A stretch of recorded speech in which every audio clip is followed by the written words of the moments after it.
Another interesting idea in Scotch, after standard moves d4, ed, bishop c4, knight f6, e5, d5, bishop b5, knight e4, knight takes d4, bishop d7, actually bishop c5, bishop e3, and bishop d7. Bishop takes c6, pawn takes c6, and knight d2. Now, on the DVD that we had about the Scotch, we covered knight takes d2 entirely. We also covered queen h4 and castle and knight takes d2. Those are actually the only moves, as well as queen e7. Now, we are not going to go through this again because we are not going to make the same material. We are not going through the same material twice.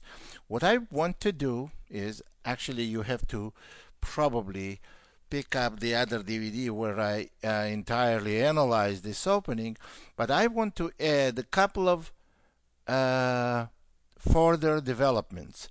Move is queen h4, and in this position we castle, and we mentioned there that knight takes f2 loses because rook takes f2, bishop takes d4, and knight f3, and that's nothing new here.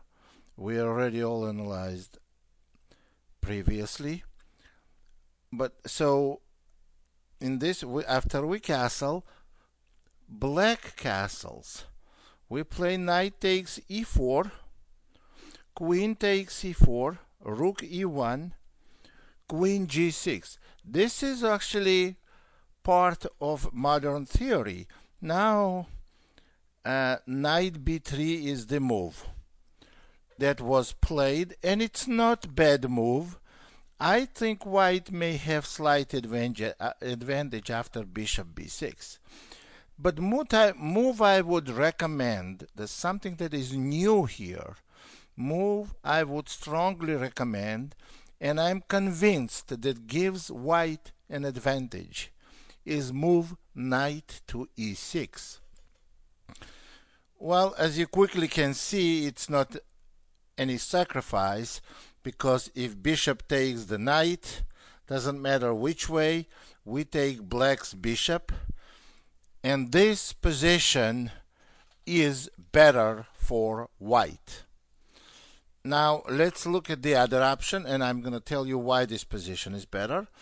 Only other option would be bishop takes e3, after which knight takes f8 gives white an extra material, since queen is hanging on g6 and bishop is hanging on e3. White would have extra exchange in this position for no compensation.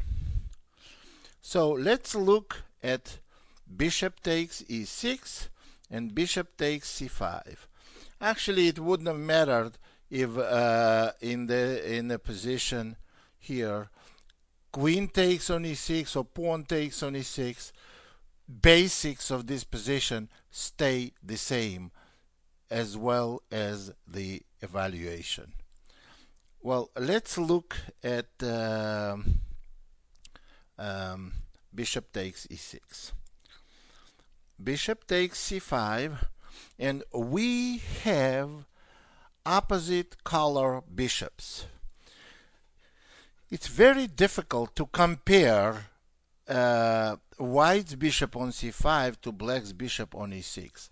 White has totally blockading bishop placed, mounted on c5, where it cannot be chased away from. It's a total blockade and weakness of a pawn for black. After black moves the rook, white can play queen to d4, maybe not hanging pawn on c2, going c3 first. followed by queen to d4 and rook to e3, you see white has advantage here on all three parts of the world, on a queen side, on a king side, and in the center. White is totally dominating.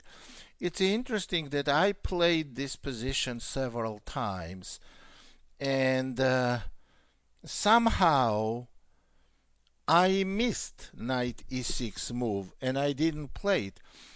I believe this is the strongest move and it has to be played and guarantees white sizable advantage.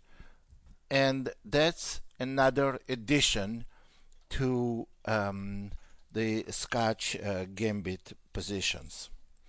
Now let me give you another position. Actually also has to be analyzed, was analyzed actually, and I want to add a couple of details in that position that may help white to increase their advantage. Knight c6, d4. I'm repeating for third or fourth time already that what I am doing now is just adding more and more details in already analyzed openings, kind of develop it and make it wider and wider material. So ed, bishop c4, knight f6, e5, d5, bishop b5, knight e4, and in this position white plays knight takes d4, bishop d7, bishop takes c6, b takes c, castle. Now we explaining the bishop c5 move, f3, knight g5, f4, knight e4, bishop e3. Now if black castles, we go knight d2, knight takes d2, queen takes d2. Now here is position, queen b6, standard blockade position. We go knight b3, queen e7, queen c3, f6, knight c5, pawn takes, pawn takes. Now rook e8, and we go rook to e1. Rook to e1 is one of the possible moves. The other possible move is bishop d4. We could go rook to e1 because, as we know, and I already mentioned it in a previous tape back in a previous DVD, then rook takes f1, rook takes f1 is good for white because queen takes e5 loses to rook f8, check, and white wins the queen. So black cannot do that. Now let's see what can black do. In this position, suppose black plays bishop f5, we go bishop d4 and bishop g6. Now the good move in this position is e6, and it's a very, very strong move. That's something I have played this position many times before, and I never pushed e6. And I analyzed recently, and I realized that e6 is the best move. Actually, what you can do, you can also take on f8 and then go e6. Amazingly, once we put pawn on e6, it's very, very difficult for black to get play on this pawn. Pawn on e6, very safe. Later, white is going to go b4, and position is nearly winning for white. Again, on rook e8, what we have to do, just make sure when you go e6, you are not going to blundering the pawn, so you may have to take on f8 and go rook e1, or you could have gone rook e1 first, and when black goes rook e8, with bishop on e3, and black goes rook e8, then you can take the rook. Rook takes f8, go bishop d4 and e6. So it's either way, that's what you're trying to do.